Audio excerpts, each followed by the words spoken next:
ផ្នែកការងាររបស់យើងចាក់សសររួចរាល់ហើយដំឡើងគ្រូងសសររួចរាល់ហើយនៅតែដាក់ដែកដាក់ដែក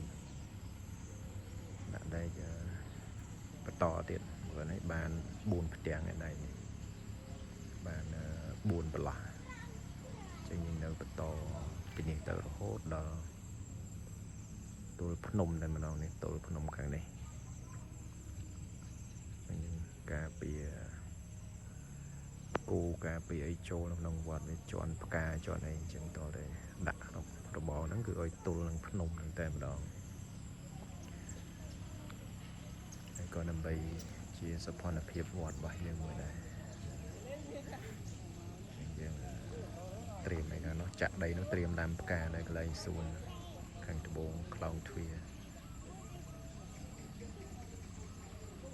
តុងលហែកអស់តើបានបដូរ